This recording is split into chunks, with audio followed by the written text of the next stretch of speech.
Some self-hosted WordPress sites tend to run slowly, especially if they get lots of heavy traffic every day. This may be due to the amount of large files that the site needs to load, or it might be due to inefficient coding. Now, there's nothing worse than a slow site, so in this video I'm going to give you some quick tips on how you can speed up your self-hosted WordPress site. These tips apply only to self-hosted WordPress sites. If your site is hosted on wordpress.com, then you're already being taken care of. First and foremost, you want to stay up to date with the latest releases of WordPress.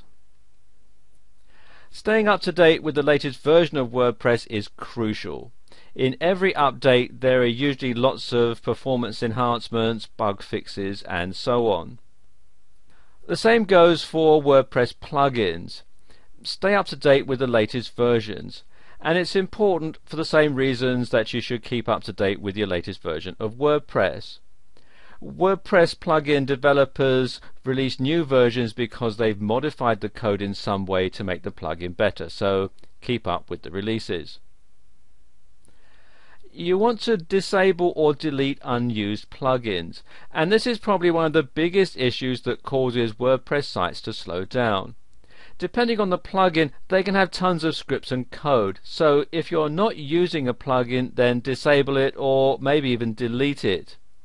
Decide which plugins are necessary for your site to run and then do away with the ones that aren't needed. It's as simple as that. Since your code is what runs your site behind the scenes, optimizing it can do wonders for your load time. Here are some easy ways to clean up your code so it loads faster. First off, you should decrease whitespace. Whitespace refers to the spaces that are used in your code. Some coders like to use a lot of whitespace, indented tabs, line breaks, and so on, for better organization and so it reads better. But decreasing whitespace will speed up your site's load time by taking some extra bytes off the total size. Okay, here's an example of using some whitespace. You can see all the code is quite spread out. And here's an example of minimized whitespace. And you can see it looks a lot more efficient.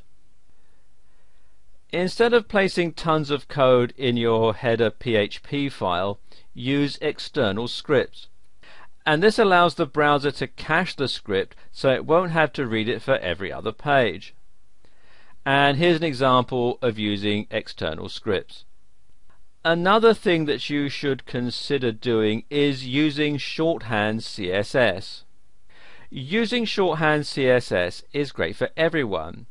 It's great for you, it's great for your browser, and it's great for your site visitors.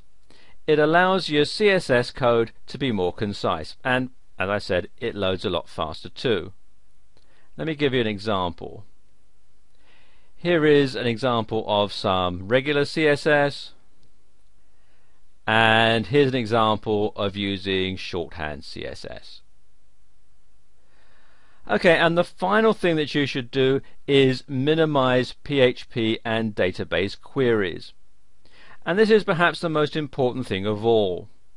Each time a page on your site loads, it adds to the load time if your browser has to execute any PHP queries. So if you replace the PHP queries with static HTML code, then every time a page loads, your browser will just read the HTML. At the top is an example of lots of queries and requests, and you can see it looks quite complicated. Now take a look at what those inquiries look like when the queries and requests are minimized. And I'm sure you agree it's a lot simpler and it'll run a lot quicker. So if you take the steps that I've shown you in this video, it'll speed up WordPress considerably.